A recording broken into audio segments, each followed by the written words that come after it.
28 janvier 1900. Le même état persistait. Ce matin, Jésus me transporta hors de mon corps. Après avoir attendu si longtemps, il semblait que cette fois je le voyais clairement. Cependant, je me suis vue si mauvaise que je n'osais pas dire un mot. Nous nous regardâmes l'un l'autre, mais en silence. À travers ces regards mutuels, j'ai compris que Jésus était rempli d'amertume, mais je n'ai pas osé lui dire « Verse ton amertume en moi ». Il s'approcha cependant de moi et commença à déverser son amertume. L'ayant reçue, je fus incapable de la contenir et je la rejetai sur le sol. Alors il me dit « Que fais-tu là? Tu ne veux plus partager mon amertume? Tu ne veux plus me soulager dans mes douleurs ?» Je lui dis « Seigneur, ce n'est pas que je ne veux pas. Je ne sais ce qui m'arrive. Je me sens si rempli de ton amertume que je n'ai pas de place pour la contenir.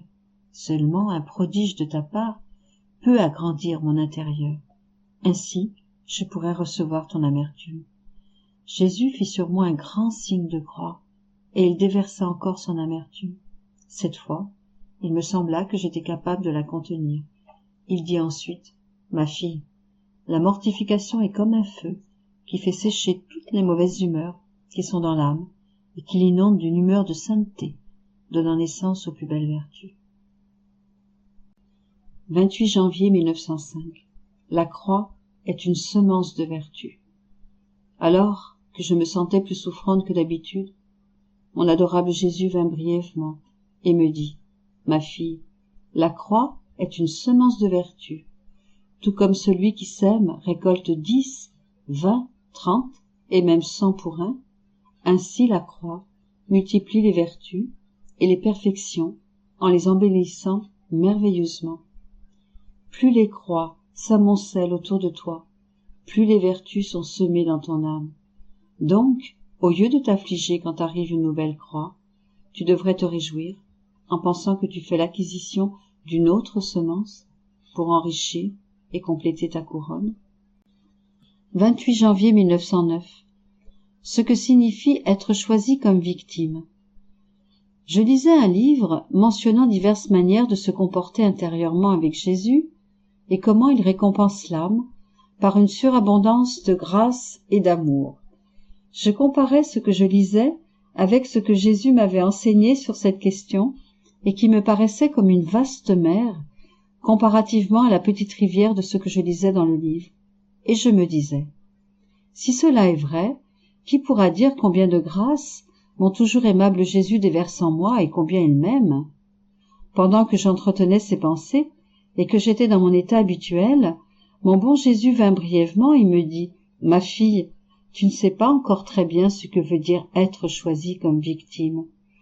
En tant que victime, je contenais en moi-même tous les actes des créatures, leur satisfaction, leur réparation, leurs actes d'adoration et leurs actions de grâce. Ainsi, je faisais pour tous et chacun ce qu'ils auraient dû faire eux-mêmes. De la même manière, en tant que victime, tu ne dois pas te comparer aux autres, mais contenir en toi non pas une seule personne, mais toutes les personnes. Et puisque tu dois agir pour toutes, je dois en conséquence te donner non pas les grâces que je donne à une seule personne, mais assez de grâces pour égaler celles que je donne à toutes les personnes considérées ensemble. Pareillement, l'amour que je te donne doit surpasser celui que je donne à toutes les personnes considérées ensemble, parce que la grâce et l'amour vont toujours de pair. Ils ont le même pas, la même mesure et découlent de la même volonté. L'amour attire la grâce et la grâce attire l'amour. Les deux sont inséparables. C'est pourquoi tu as vu la vaste mer que j'ai placée en toi et les petites rivières que j'ai placées dans les autres. Je me suis sentie toute confuse en comparant toutes les grâces que j'ai reçues à ma si grande ingratitude et méchanceté. 28 janvier 1911. L'amour fait en sorte que les âmes bien-aimées de Jésus anticipent déjà le paradis même sur cette terre, les maisons du renouveau de la foi. Me retrouvant dans mon état habituel, le cœur de mon doux Jésus s'est laissé voir. En regardant à l'intérieur de Jésus, j'ai vu son cœur en lui et en regardant à l'intérieur de moi-même, j'ai également vu son Sacré-Cœur en moi. Ah, combien de douceur, combien de délices, combien d'harmonie était ressentie dans ce cœur. Alors que je m'émerveillais avec Jésus, j'ai entendu sa très douce voix venant de l'intérieur de son cœur qui me disait « Fille, délice de mon cœur, l'amour a besoin de se manifester, autrement les âmes ne pourraient pas avancer, spécialement celles qui m'aiment vraiment et qui n'admettent pas en elles-mêmes d'autres plaisirs, d'autres préférences, ni aucune autre vie que l'amour. Je me sens tellement attirée vers elles que l'amour même me contraint à briser les voiles de la foi. Alors je me révèle et je fais en sorte que ces âmes jouissent déjà du paradis, et même dès ici-bas, à intervalles. L'amour ne me laisse pas le temps d'attendre le décès de l'âme, qui m'aime vraiment. Je permets que l'âme anticipe déjà le paradis dès cette vie. Réjouis-toi, éprouve mes délices, regarde et participe à tous les contentements qui se trouvent dans mon cœur. Laisse-toi aller dans mon amour, afin que ton amour prenne de l'expansion et que tu puisses m'aimer davantage. Pendant qu'il disait cela, je voyais des prêtres. Jésus continua de me dire « Ma fille, en ces temps-ci, l'Église est en train d'agoniser, mais elle ne mourra pas. Au contraire, elle va ressusciter encore plus belle. Les bons prêtres luttent pour une vie plus dépouillée, plus sacrificielle et plus pure. Les mauvais prêtres luttent pour une vie plus remplie d'intérêts personnels, plus confortable, plus sensuelle et toute mondaine. Je m'adresse aux quelques bons prêtres, même s'il n'y en a qu'un par village. À ceux-ci, je parle et je commande. Je supplie et j'implore qu'ils fassent ces maisons de rencontre, sauvant pour moi ces prêtres qui viendront à ces refuges, les rendant entièrement libres de quelque attache familiale que ce soit, et libres de tout intérêt. À partir de ces quelques bons prêtres, je rebâtirai mon Église, la sauvant de son agonie. Ceux-ci sont mon soutien, mes colonnes et la continuation de la vie de l'Église. Je ne m'adresse pas à ceux qui ne se sentent pas libérés des liens familiaux, quels qu'ils soient, parce que si je leur parle, on ne m'écoute assurément pas. Plutôt, seulement à la pensée de couper tous les liens, ils demeurent irrités. Ah, malheureusement, ils sont habitués de boire la coupe des intérêts et autres, et alors que la coupe est douce pour la chair, elle est poison pour l'âme. Ceux-ci finiront par boire les égouts du monde. Je veux les sauver à tout prix, mais on ne m'écoute pas. C'est pourquoi je parle, mais pour eux, c'est comme si je ne parlais pas. 28 janvier 1916. Les souffrances de Luisa, parce que son état de victime a été suspendu. Jésus lui donne des explications et la console. Je me sentais oppressée et je me disais, tout est terminé, l'état de victime, la souffrance, Jésus, tout. Et comme mon confesseur n'était pas bien, il me paraissait assez probable que j'allais être privée de la communion. Je sentais tout le poids de la suspension de mon état de victime. Et, de la part de mon guide spirituel, je n'avais aucune indication à ce sujet, ni en positif, ni en négatif. De surcroît, je m'étais rappelé qu'en mars dernier, alors que mon confesseur n'était pas bien, et que je me trouvais dans la même situation, Jésus m'avait dit que si moi, ou celui qui me guide, me maintenait dans l'état de victime, il épargnerait Corato. D'où la peur additionnelle que je puisse être la cause de graves difficultés pour Corato. Qui pourrait dire toutes mes appréhensions et mon amertume? J'étais pétrifiée. Ayant pitié de moi, mon Jésus béni se montra en mon intérieur. Il paraissait tout affligé, et il avait une main sur le front. Je n'eus pas le courage de l'appeler, et, presque en murmurant, j'ai simplement dit « Jésus, Jésus ». Il me regarda, mais, oh, comme son regard était triste. Il me dit « Ma fille, comme je souffre. Si tu connaissais la douleur de celui qui t'aime, tu ne ferais rien d'autre que de pleurer. Je souffre à cause de toi aussi, parce que, comme je ne viens pas très souvent, mon amour est contrarié, et je ne peux le déverser. De plus, en te voyant souffrir, parce que toi aussi tu ne peux déverser ton amour, vu que tu ne me vois pas, je souffre encore plus. Ô ma fille, un amour contraint est la plus grande torture pour le cœur. Si tu restes calme quand tu souffres, Je ne souffre pas autant. Mais si tu t'affliges et t'inquiètes, je m'agite et tombe dans le délire, et je suis forcé de venir me déverser et de te laisser te déverser, puisque ma souffrance et la tienne sont sœurs. Cela dit, ton état de victime n'est pas terminé, mes œuvres sont éternelles, et je ne les suspends pas sans juste raison, suspension qui de toute façon n'est que temporaire. Sache que je veille aux choses de ma volonté. Tu demeures comme tu étais, parce que ta volonté n'a pas changé. Et si tu n'as pas de souffrance, ce n'est pas toi qui en subis les dommages, ce sont plutôt les créatures qui ne reçoivent pas les effets de tes souffrances, c'est-à-dire qui ne sont pas épargnées en ce qui concerne les châtiments. Il arrive, comme à une personne qui occupe une fonction publique pour un temps donné, même si elle se retire, elle reçoit un salaire à vie. Est-ce que je devrais me laisser dépasser par les créatures? Ah non. Si une pension à vie est donnée aux créatures, moi je donne une pension pour l'éternité. Par conséquent, tu ne dois pas t'inquiéter des pauses que je fais. Pourquoi donc as-tu peur? As-tu oublié à quel point je t'ai manifesté mon amour? Celui qui te guide sera prudent, sachant comment sont les choses, et j'aurai un regard pour Corato. En ce qui te concerne, quoi qu'il arrive, je te tiens fermement dans mes bras. 28 janvier 1922. La très sainte humanité de Jésus ouvre à l'homme les portes de la divine volonté et la fontaine de tous ses bienfaits. J'étais en prière.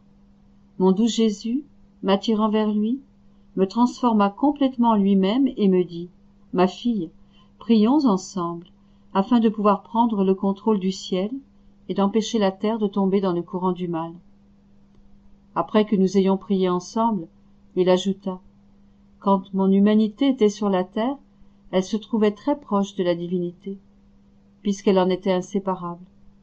Je n'ai fait rien d'autre que d'entrer dans l'immensité de la volonté éternelle et d'ouvrir bien des réservoirs au bénéfice des créatures. J'ai donné à la famille humaine le droit de s'approcher de ces réservoirs qui avaient été ouverts par un homme-dieu et d'y prendre ce qu'elle voulait. J'ai ainsi formé les réservoirs de l'amour, de la prière, de la réparation, du pardon, de mon sang et de ma gloire.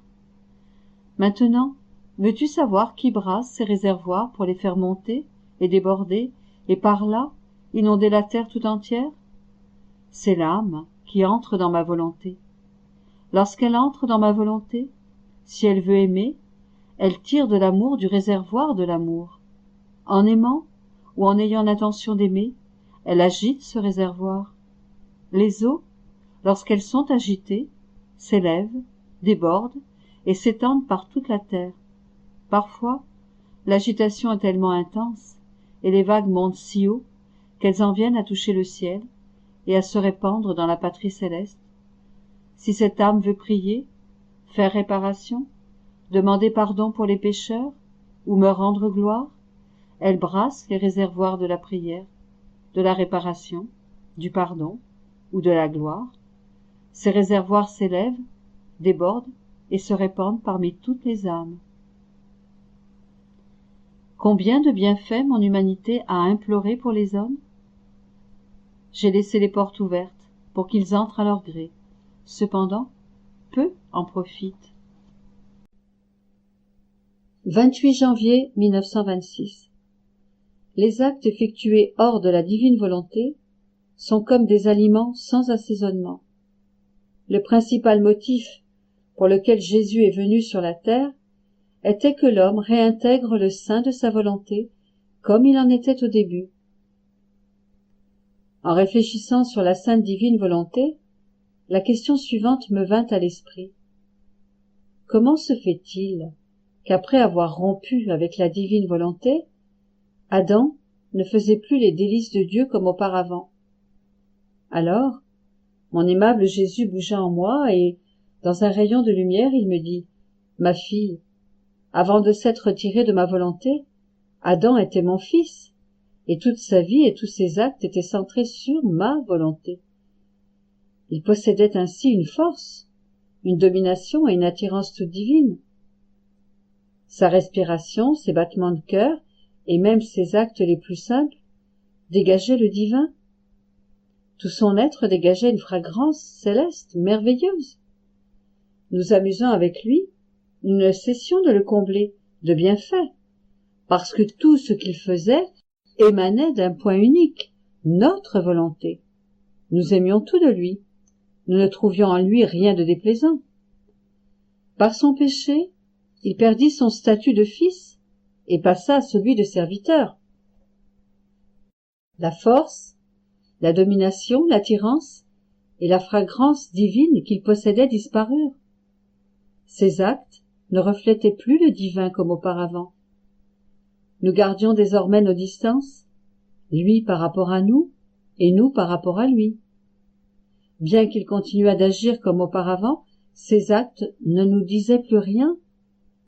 Sais-tu ce que sont pour nous les actes des créatures faits hors de la plénitude de notre volonté? Ils sont comme ces aliments sans substance et sans assaisonnement, qui au lieu de provoquer la jouissance du palais, provoquent le dégoût. Ils sont comme des fruits non mûrs, sans douceur et sans goût. Ils sont comme des fleurs sans parfum. Ils sont comme des vases pleins, mais pleins de choses défraîchies, fragiles et abîmées. Ces choses peuvent répondre aux strictes nécessités de la créature, mais sans lui donner le parfait bonheur. Elles peuvent donner une certaine gloire à Dieu, mais pas la plénitude de la gloire. Avec quel plaisir ne déguste-t-on pas une nourriture bien apprêtée? Comme elle stimule toute la personne, la simple odeur de son condiment aiguise l'appétit. Pour sa part, Adam, avant d'avoir péché, assaisonnait tous ses actes avec le condiment de notre volonté, ce qui aiguisait l'appétit de notre amour et nous faisait considérer tous ses actes comme une nourriture savoureuse. Nous lui offrions en retour la délicieuse nourriture de notre volonté. À la suite de son péché, il perdit son moyen de communication directe avec son Créateur. L'amour pur ne régnait plus en lui, et son amour pour son Créateur était mêlé de peur. Comme il n'avait plus en sa possession la divine volonté, ses actes n'avaient plus la même valeur. Toute la création, l'homme inclus, n'avait plus cette suprême volonté comme source directe de vie. En réalité, après la faute d'Adam, les choses créées sont demeurées intactes. Aucune n'a perdu quoi que ce soit de son origine. Seul l'homme a dégradé. Il a perdu sa noblesse originelle et sa ressemblance avec son Créateur. Cependant, ma volonté ne l'a pas abandonné complètement. Bien qu'elle n'était plus en mesure de le soutenir comme auparavant, puisqu'il s'était lui-même détaché d'elle, elle s'est quand même offerte comme remède, afin qu'il ne périsse pas complètement. Ma volonté est remède, équilibre, préservation, nourriture, vie et plénitude de la sainteté. Quelle que soit la manière dont l'homme veut que ma volonté vienne à lui, elle vient ainsi. S'il la veut comme remède, elle vient pour éliminer la fièvre de ses passions, la faiblesse de ses impatiences, le vertige de son orgueil, la maladie de ses attachements, et ainsi de suite. S'il la veut comme aliment, elle se présente pour raviver ses forces et l'aider à croître en sainteté. S'il la veut comme moyen d'atteindre la plénitude de la sainteté, alors ma volonté fait la fête, car elle voit qu'il veut revenir à son origine. Alors elle s'offre à lui redonner sa ressemblance avec son Créateur, l'unique but pour lequel il a été créé. Ma volonté ne quitte jamais l'homme. Si elle le quittait, il s'évaporerait en néant. S'il ne cherche pas à devenir saint par ma volonté prend quand même les moyens pour qu'il soit au moins sauvé. En entendant cela, je me suis dit en moi-même, Jésus, mon amour, si tu tiens tant à ce que ta volonté opère en la créature, comme au moment où tu l'as créée, pourquoi n'as-tu pas réalisé cela quand tu es venu sur la terre pour nous racheter? Alors, sortant de mon intérieur, Jésus me serra fortement sur son cœur, et avec une tendresse inexprimable, il me dit, « Ma fille, le principal motif pour lequel je suis venu sur la terre est précisément que l'homme réintègre le sein de ma volonté comme il en était au début, Mais pour arriver à cela, j'ai dû d'abord, par le moyen de mon humanité, former les racines, le tronc, les branches, les feuilles et les fleurs de l'arbre, d'où le fruit céleste de ma volonté devait venir. On ne peut obtenir le fruit sans l'arbre.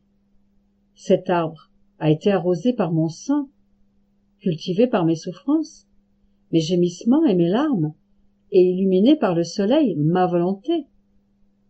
Le fruit de ma volonté va certainement venir, mais on doit d'abord le désirer, savoir à quel point il est précieux, et connaître ses bienfaits.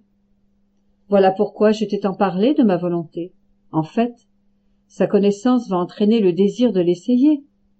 Et quand les créatures auront goûté à ses bienfaits, plusieurs d'entre elles, sinon toutes, se tourneront vers elle.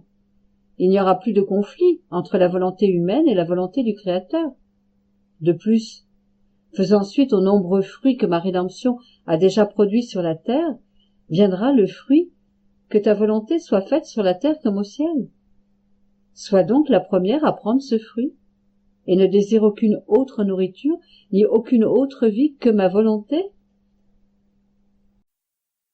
28 janvier 1927. Comment notre Seigneur aura 3 royaumes. Le royaume du Fiat suprême sera l'écho de la création. Comment la pauvreté et le malheur seront bannis. Comment, dans notre Seigneur et dans la Vierge, il n'y avait pas de pauvreté volontaire, ni forcée. Comment la divine volonté prend soin, avec jalousie, de sa fille. Je me sentais tout abandonnée dans le Fiat suprême, suivant ses actes dans la création, et mon doux Jésus est venu de mon intérieur et m'a dit « Ma fille, vois combien est merveilleusement beau l'ordre des cieux. De la même manière, lorsque le royaume de la divine volonté aura son empire sur la terre parmi les créatures, l'ordre de la terre sera lui aussi beau et parfait. J'aurai alors 3 royaumes, un de la céleste patrie, un autre dans la création, et un 3e parmi les créatures. Et chacun d'eux sera l'écho de l'autre, le reflet de l'autre. Toutes les choses créées auront leur place d'honneur, toutes ordonnées et en harmonie entre elles, et aucune n'aura besoin de l'autre, parce que chacune aura en abondance et surabondance les biens que Dieu lui a donnés en la créant.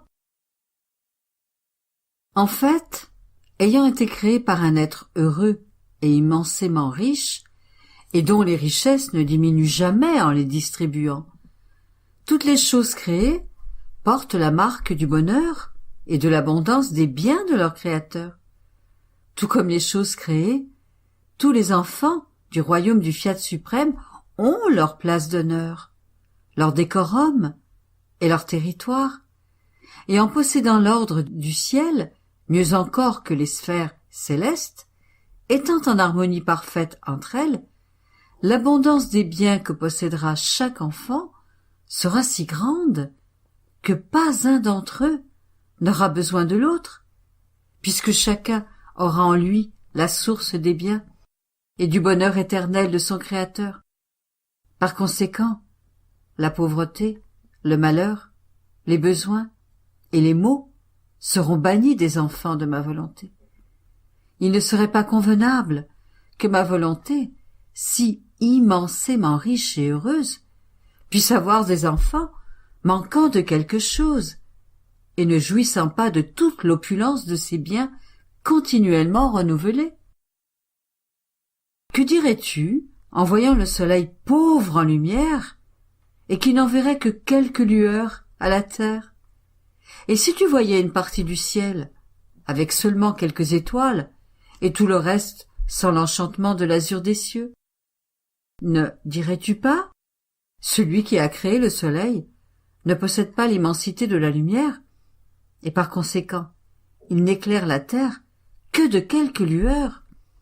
Il n'a pas le pouvoir d'étendre les cieux partout, et par conséquent, il n'en a placé qu'une bande au-dessus de nos têtes. Tu penserais alors que Dieu est pauvre en lumière, et qu'il n'a pas le pouvoir d'étendre partout les œuvres de ses mains créatrices. Mais au contraire, en voyant que le soleil possède une abondance de lumière et que les cieux s'étendent partout, tu es persuadé que Dieu est riche et possède la source de la lumière, et qu'il n'a rien perdu en dotant le soleil de tant de lumière, et que sa puissance n'a pas été diminuée par l'étendue des cieux. De la même manière, si les enfants de ma volonté ne possédaient pas tout en abondance, on pourrait dire que ma volonté est pauvre et n'a pas le pouvoir de rendre heureux les enfants de son royaume, ce qui ne peut jamais être.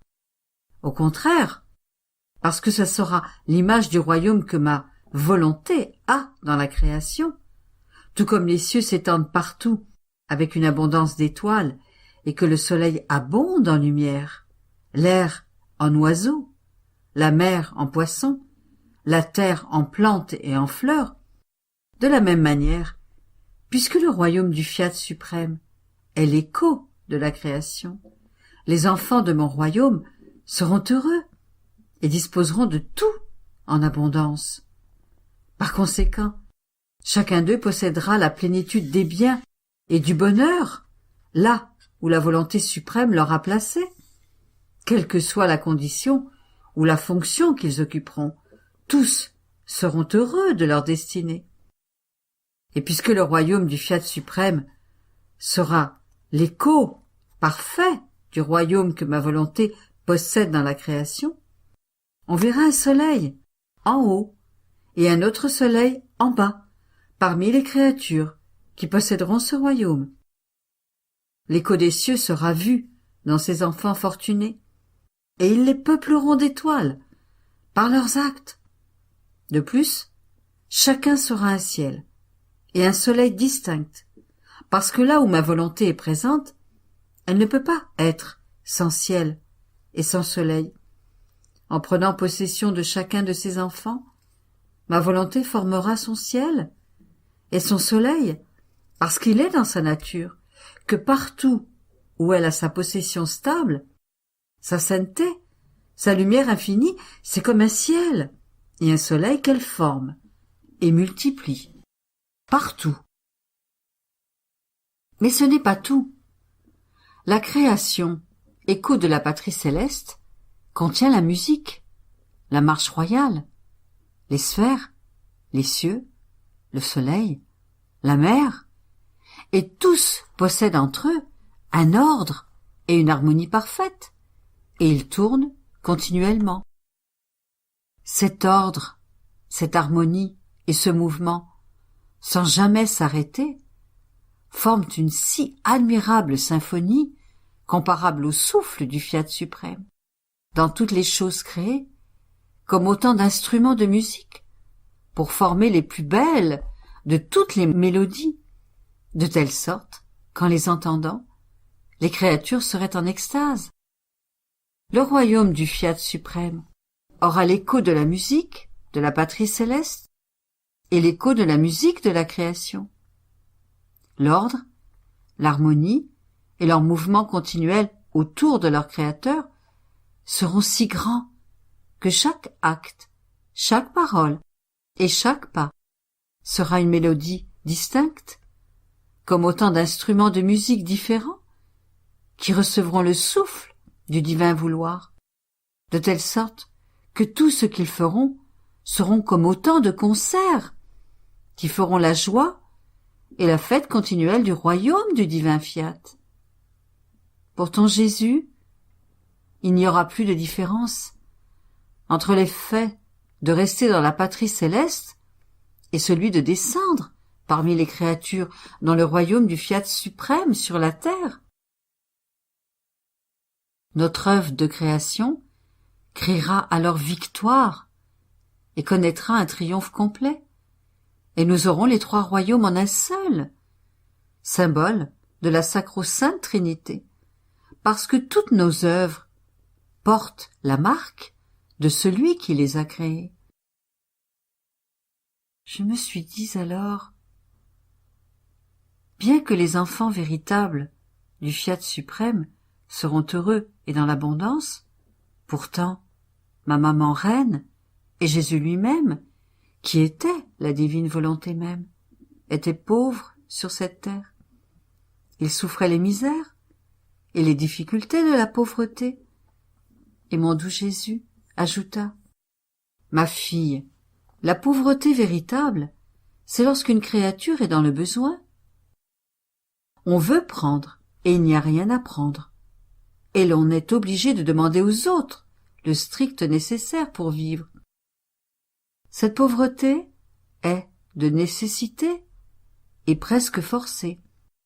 Au contraire, avec moi et ma céleste maman, en qui il y avait la plénitude du fiat éternel, ce n'était pas une pauvreté de nécessité, et encore moins forcée, mais une pauvreté volontaire, spontanée, inspirée de l'amour divin. Tout nous appartenait. Nous aurions pu faire surgir des palais somptueux et des banquets garnis de mets inconnus. Et de fait, si nécessaire, il suffisait d'un simple souhait pour que même les oiseaux nous servent et nous apportent des fruits, des poissons et d'autres choses dans leur bec, en se faisant une joie de servir leur créateur et leur reine. Avec leurs trilles, leurs chants et leurs gazouillis, ils nous jouaient les plus belles mélodies, si bien que pour ne pas attirer l'attention des créatures, nous devions leur demander de partir et de poursuivre leur vol sous la voûte des cieux, où notre volonté les attendait. Et, obéissant, ils se retiraient. Par conséquent, notre pauvreté était une marque d'amour. C'était la pauvreté de l'exemple, pour enseigner aux créatures le détachement envers toutes les choses basses de la terre.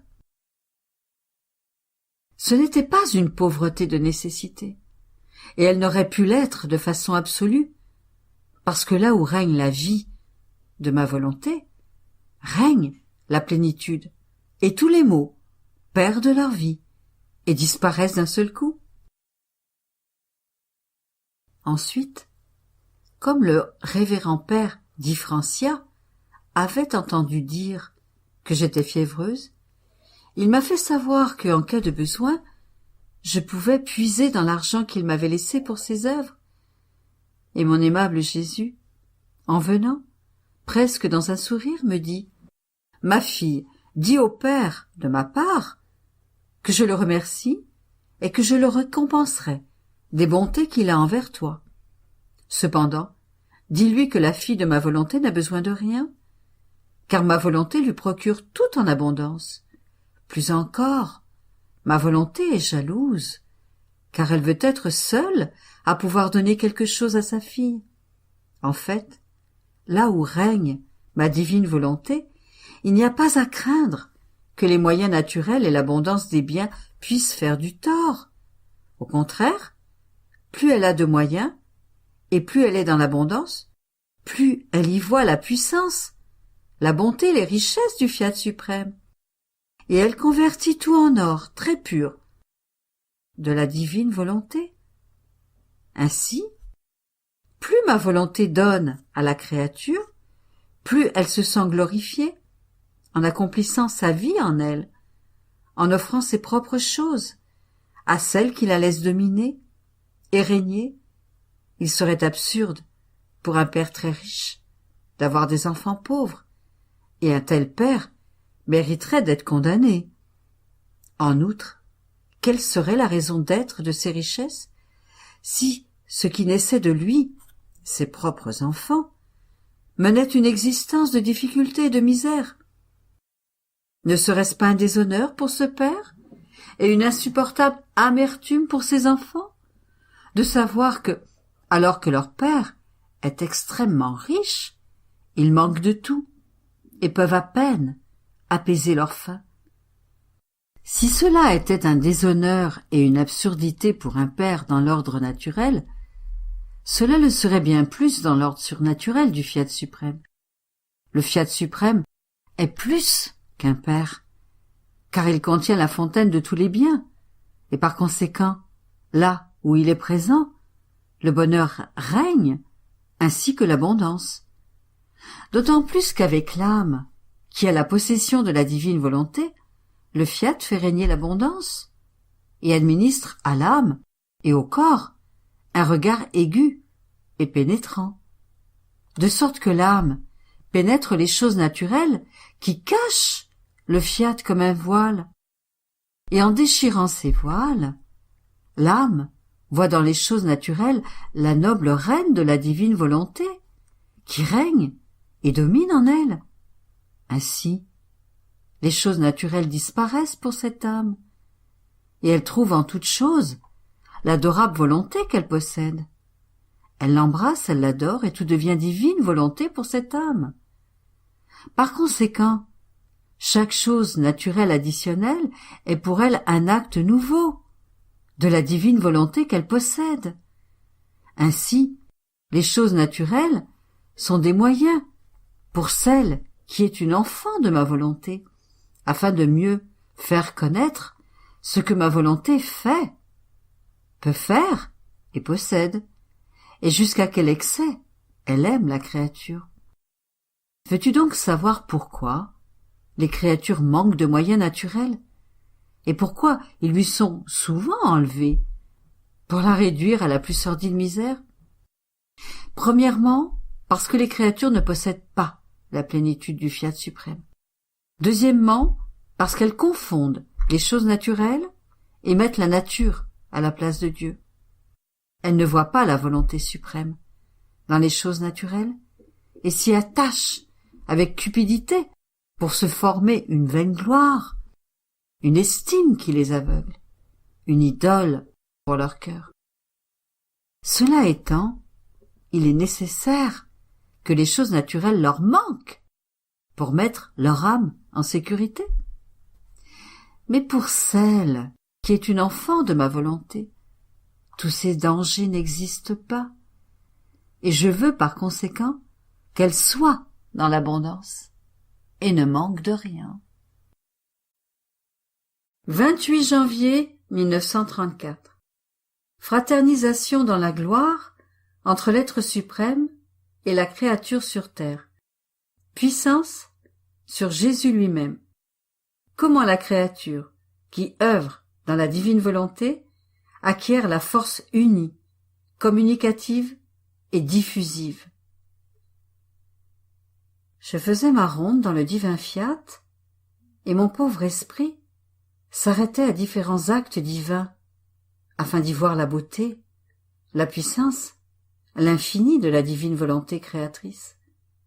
Il semble que toutes les suprêmes qualités étaient exposées dans toute la création, afin d'aimer les créatures, de se faire connaître, de s'unir à elles, et de les emmener jusque dans le sein du Créateur, d'où sont sorties toutes choses. Tous les actes de la divine volonté sont des aides puissantes, révélatrices, et elles se font porteuses des âmes, jusque dans la céleste patrie, pour celles qui se laissent dominer par elles. Je m'arrêtais au point où le divin fiat accomplit l'acte solennel de la création de l'homme.